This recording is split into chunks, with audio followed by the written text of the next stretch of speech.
in with your finger, and when you move them around, you can hear the pitch get lower. You can turn it the other way and tighten it, and you hear the pitch get higher.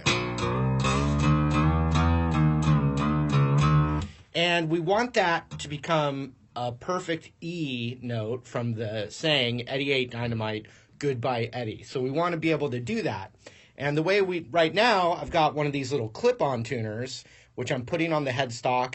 It reads the vibration off the guitar and then tells me what note it is or what note it's close to.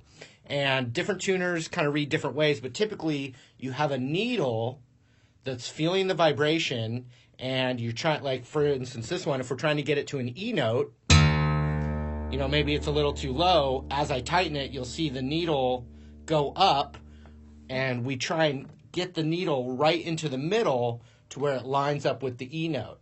Now, if it's showing a D, or a D with a little number sign, or even like a C, or a C with a number sign, or if it's an F, you know, that means it's actually closer to the next following note. So if it's like an F, or an F with a number sign, meaning what's called F sharp, means we got to lower it.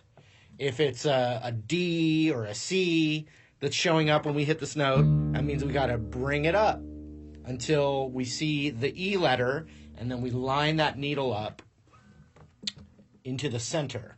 Now, the other thing is, if you don't have a clip-on tuner, there's amazing resources now, more than ever.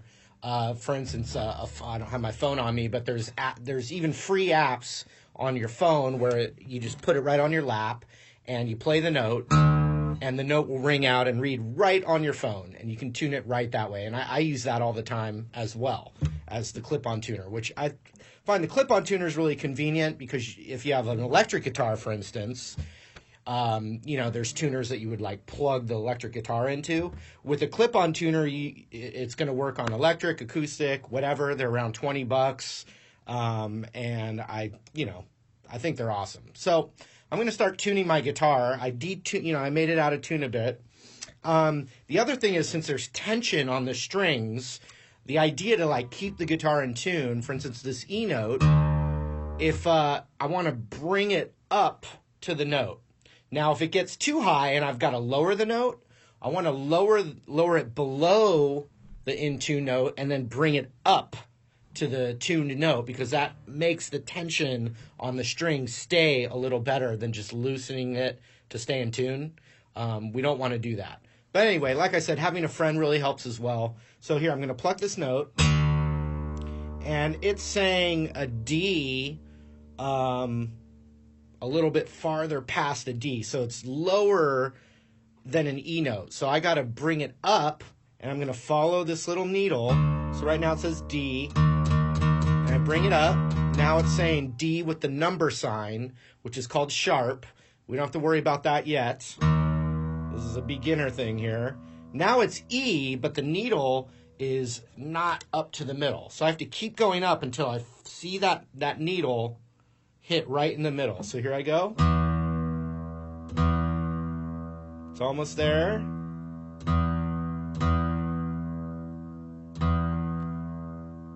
All right, now it says E, and the needle is dead center. And there you have it. So the next note, remember I said Eddie ate dynamite, goodbye Eddie. So the next note needs to be an A.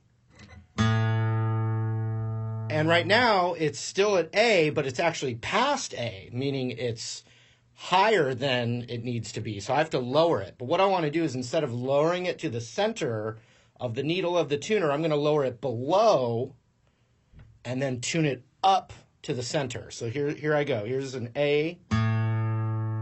And now it's below, the needle has gone below A. And now I'm going to bring it up until the needle hits center.